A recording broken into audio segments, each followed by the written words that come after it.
welcome to the latest episode of Etihad Cargo Connections. I'm your host, Rowan Anderson, and tonight I'm joined by arguably one of the greatest horsemen in the industry, Shadwell Stud racing manager, Angus Gold. How are we tonight, Angus? Very good, Rowan. Thank you. Excellent. I was rather excited when I read up on your background and what you do in the day-to-day. So thank you so much for joining us tonight. Not at all. It's a pleasure Excellent. to be with you. Excellent. So we'll start at the start. How did you first get involved with horses? Even before you got involved in racing industry, how did you get involved with horses? No real family connections at all. My parents had horses when I was very small at home, just for them to ride around, and but then they both got older and gave it up. So I sort of learned to ride with a friend and got involved like that. And then at school, for some reason, I just started following the racing, and I used to hunt a bit and do a little bit of pointing myself. So that was my first involvement with horses, and then from there I got involved in the racing business. And you've been with Shadwell for over 3 decades now. Tell us how you first got involved with the stud. You first became involved in your 20s, I read. How did you first get involved with Shadwell? Well, like so many things, just pure luck around being in the right place at the right time.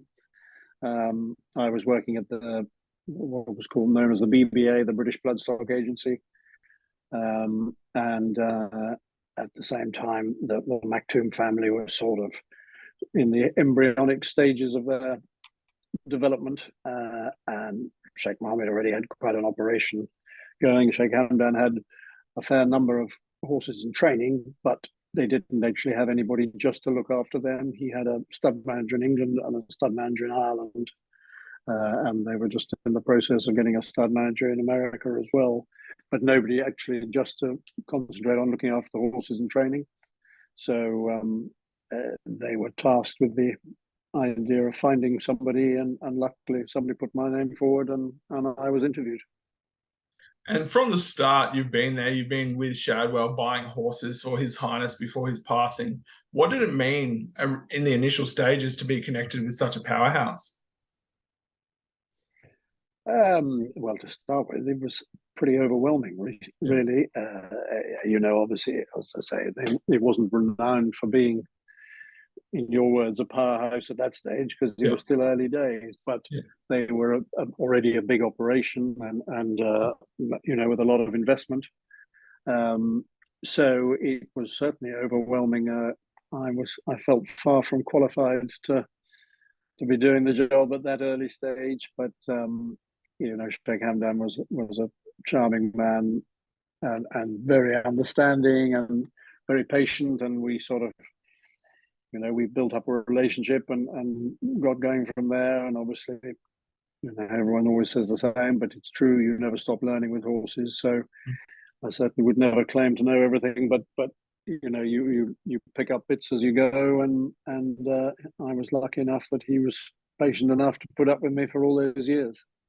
And you keep reverting back to the idea of luck and being lucky and being in the right place at the right time. You're now regarded as one of the best at what you do and being able to pick great horses. What does that reputation, obviously it's taken a while to build, that reputation up, but what does that reputation mean to yourself? I'm always a bit wary of sort of talk of reputations around. I mean, I think, I've been in the lucky position of working for a man who was passionate about both breeding and buying horses, and supported the bloodstock market around the world, from America to Europe to South Africa and Australia. So, I had a much bigger budget to work with than most people do. There's a lot of very, very good judges out there, much better than me, but they wouldn't have the budget that I had. I'm never a great believer in somebody being described as a brilliant judge just because they bought a couple of good horses with a large budget. We look. I was lucky to be with him for a long time, and he was buying horses right up until the day he died, basically. And so obviously we were going to buy some good horses along the way. And look, it's a thing I loved very obviously, and sort of going around the sales, looking at young horses. That's become my thing, and I thoroughly enjoy it. And you hope you learn along the way. And obviously we all buy bad horses as well, but you've got to just hope you buy enough of the good ones as well to keep the show on the road. And his love and his passion, the Sheikh's, for horses and the industry, it has been reported over and over. As a man and as, your boss, as you mentioned, how was he, as a personality, as a human? He was, you hear it so often, but he was an amazing man in that he was incredibly loyal. He was absolutely straight down the line. You pretty much knew exactly where you stood with him. All he wanted was the truth. And obviously, a large part of my job was delivering bad news, which is you never like doing to people. But sadly, when you're dealing with horses, that's what happens. You get a lot of problems and a lot of accidents, and horses breaking legs or going wrong. So I had to deliver that, and he was sensational at dealing with bad news. I've always said I'm sure his religious beliefs were, in many ways, sort of helped him there. In his words, it was the will of Allah. If a horse broke a leg or something went wrong, it was out of our hands. It was when we messed up in smaller ways that he would get upset, so to speak. But he was extraordinarily patient, both with his horses and with us, and as I said, incredibly loyal. He absolutely loved the whole business from the bottom up. He loved getting videos of his mares and foals sent to him and seeing them. When he was able to come over to Europe, he'd go to Ireland and look at the foals and look at the yearlings, and obviously then see the horses in training and through their careers. And hopefully, if a filly was good enough to go to the stud, through the next phase of her career, or equally a stallion. But he was just completely immersed in the whole business, and considering what a busy man he was in his professional life, it was extraordinary that he was able to give so much of his time to our little business.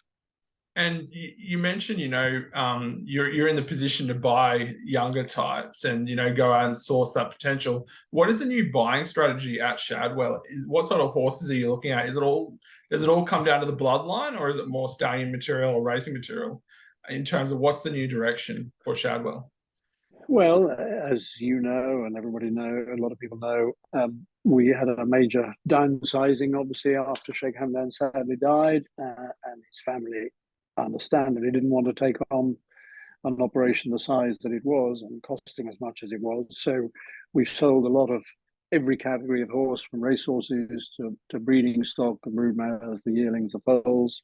So we're down to a much more manageable size. And it's very hard to answer your question, what is the new strategy? Because we've only had one sales season of buying, again, with Sheikh Ahissa at the helm. And last year, we very much concentrated on fillies. Obviously, from the first day I spoke to her, she made it plain to me that the stud was the most important thing, which was what her father devoted so much of his time and efforts and money to, and was building up his own broodmare band. Obviously, you hope to get a colt good enough to stand at the stud, like a Baid we were lucky with last year.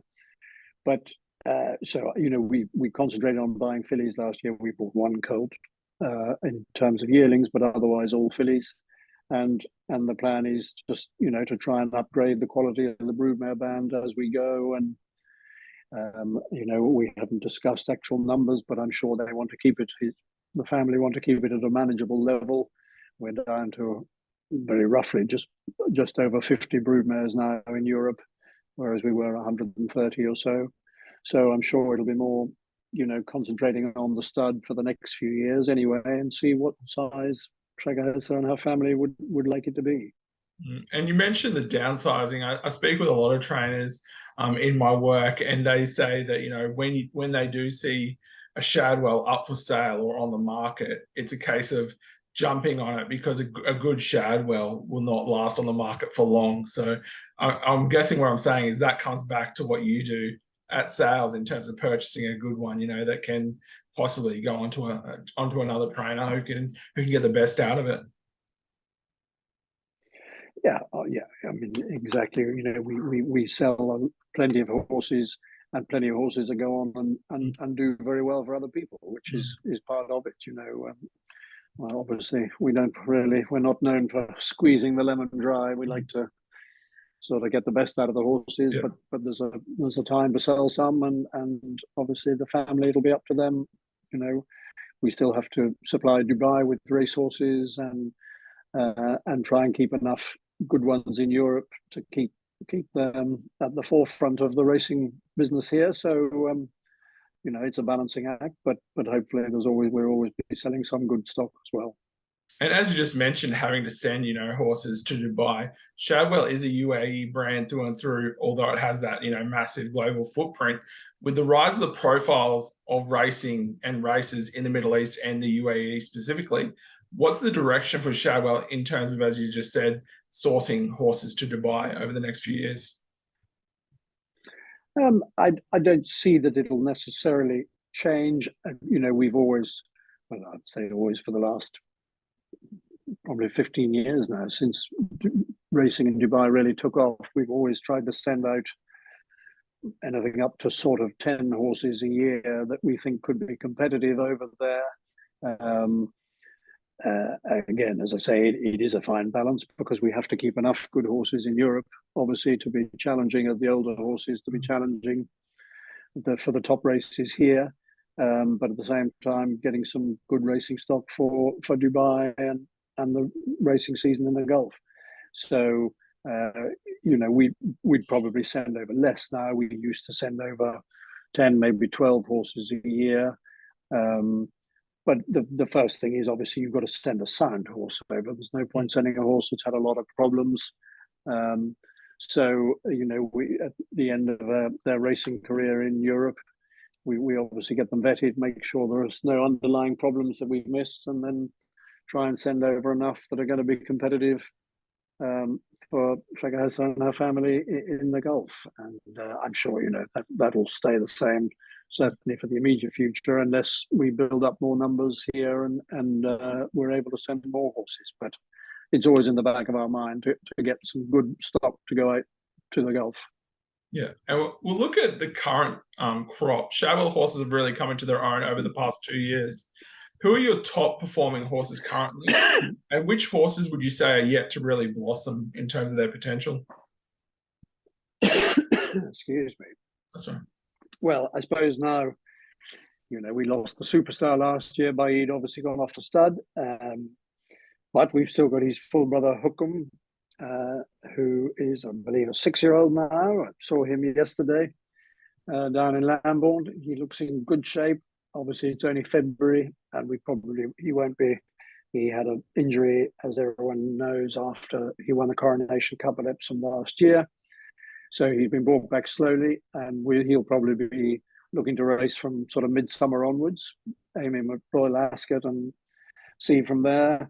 Owen Burrows has 2 other nice horses, a horse called Anmat, who won his 3 races last year, and an Ortad horse that we bought here at Newmarket, and he's fantastically consistent. I think he's won 6 of his 10 races and been second or third in all the others. Won a Group 2 at the end of last year, and hopefully could go on to be a Group 1 horse this year. A horse called Al Flayla, who had very much an upward profile towards it in the second half of last season. And again, met a minor injury when we sent him to Bahrain to race, and he got hurt. But he'll be going back into training quite soon. Mostadaf, who runs in Saudi this weekend, and he's been a very consistent horse at his level, and hopefully will continue to do so. Mutasabek, a horse who won a Group 2 at the end of last year, a very well-bred horse out of Ganati, who won the Guineas for Sheikh Hamdan, and he stayed in training. So we've got some nice older horses to look forward to. The 3-year-olds, we've got a brother to half brother to Mustadaf called Mustabshir, who won his only start at Kempton impressively. He's by Dark Angel. He's a fine big horse. He's with John Gosden, and I think they think highly of him. And so we got some couple of very nice unraced horses. Hopefully, a horse called Nakib, who's a half brother by Nathaniel to Baid. He never got a run last year. He was a bit immature, but William Haggis thinks highly of him. Hopefully something will come along that hasn't yet had a run and show its true colours in the spring. Yeah, and you mentioned Mustadaf a few times in that conversation. Are you planning on traveling to Saudi this weekend to see him race? Unfortunately, I'm not myself, but Richard Hills, who works with me, he's going out to see him, to watch him race. It'll be very interesting to see how he gets on. They've been very happy with his work here, but obviously they've got to travel, and he's a funny old character. He's got to behave himself and do everything right, but hopefully would have a good chance on his best form. Does he play up a little bit in the travel side of things, does he? He's a playful horse. He's always very hard for the jockey to get on. He's a bit of a handful, but he's very genuine in his races. So as long as he hasn't lost that, I'm sure he'll give a good account of himself. Yeah. And are there any plans for him to travel to Dubai after Saudi, or will he return to the UK? Well, obviously, Ryan, that depends how he runs in Saudi. They have to come back to the UK anyway. They can't go direct. I think I'm right in saying direct into Saudi. So he would come back here. If he runs particularly well or was lucky enough to win, then we would certainly consider him for a race at the Carnival on a big day, so a World Cup day. So, let's see how he gets on this weekend, and we'll go from there. And you've said in the past, February is the time you really get to see how horses have been doing after the winter. What does this season look like in terms of the new blood and that you're really getting excited about? As I say, we've got a few old warriors coming back from injury, so you've got to hope that they come back in the same form that they were in before. And then the sort of new blood coming through. I've mentioned Nakib, the brother to Baid. He's obviously on pedigree, and as a type, he's an exciting horse to look forward to. We've got a very nice homebred Kingman filly called Najwa, who's with William Haggis out of a mare called Majmu, who we bought in Australia, and she was a champion in South Africa. So it's a sort of international pedigree, and this is a lovely type. She's never even galloped last year. She was very late foal and just very immature, but she looks like she should be able to run a bit. So there'll always be something coming along, and we got a couple of other. She's called Fakama. And there's another nice Franco filly with John Gosden called Alasifa, who's never run but was just tall and immature. But they've always liked her. So you always need things to go right, and obviously they won't all measure up, but hopefully one or two of those will come along when the season gets going and fulfill their potential. And with the experience, and that over 3 decades that you've been with Shadwell, doing what you do, purchasing horses, who have been some great horses, champion horses that you've really looked back and thought, hey, that was a great horse that you've been able to choose for Shadwell? Well, I suppose the early days of my involvement, at least the sort of late 80s, early 90s, we had horses like Dejor, Salsabil and Marju and El Mamul, who were all multiple Group 1 winners and top class. Salsabil was as good a filly as I've ever been involved with, other than Tagruda. And Dejor was an absolute champion. He was a superstar. And more recently, I suppose, we've had horses like Mokadram, who won an Eclipse. Batash, everyone knows Batash was a funny little horse, but as fast as they come, was a brilliant sprinter. And because he was a gelding, he stayed around for a long time. So we had him for 4 seasons or so, which was wonderful, and became a firm favourite of everybody's. Mahatha, who won the Sussex Stakes, among other races, and was, in my view, a top-class horse. And he's now got his first yearlings at stud. He's exciting to look forward to. And last season we had Minzal, who won the sprint at Haydock and is now retired to start as well. So they'd be some of the better ones, and we've had a few in Australia and South Africa as well. This Majmu I mentioned before, and Soft Falling Rain. We bought in South Africa quite cheaply, and he was champion 2-year-old in South Africa, went on to Dubai and won, and came on to Europe and won a group race here, which not many of them do all of those. So he was a lovely horse to have. So yeah, we've had a few over the last few years. And just the final question, looking forward, what does the future hold for Shadwell and for Angus Gold?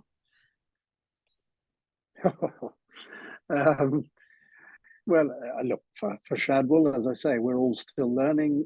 It's early days of the new regime, if that's what one calls it, of Sheikh Hissa and her family taking over. So, it's very much revolves around what size they want the operation to be.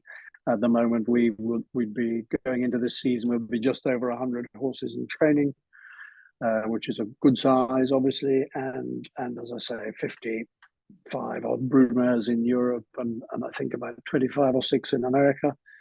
So, Sheikh Hissa is sort of, she landed running and was fantastic last year. They had a wonderful year with Baid. We were all blessed to have him to start off the new operation, as I say, if that's what we call it. And so now it's going to, obviously it's going to be quieter without him around. So now it's a question of consolidating and then just seeing which direction the family would like it to go. Hopefully we can maintain the sort of standards with the lesser numbers. We may not be challenging at the very top races for a while, but hopefully the next couple of years we'll get another horse nearly as good as Baid at least to come along and keep their name in lights. And from a personal point of view, well, Rowan, I've been very lucky. I've been here, I think this is my 37th year with the operation, and I'd love to stay for as long as they want me. But I appreciate it's a young man's game, and will come a moment when I'm sure they'll want somebody younger to come along and take charge. It's been really great, Angus. Thanks so much for joining us on Etihad Cargo Connections tonight. Pleasure.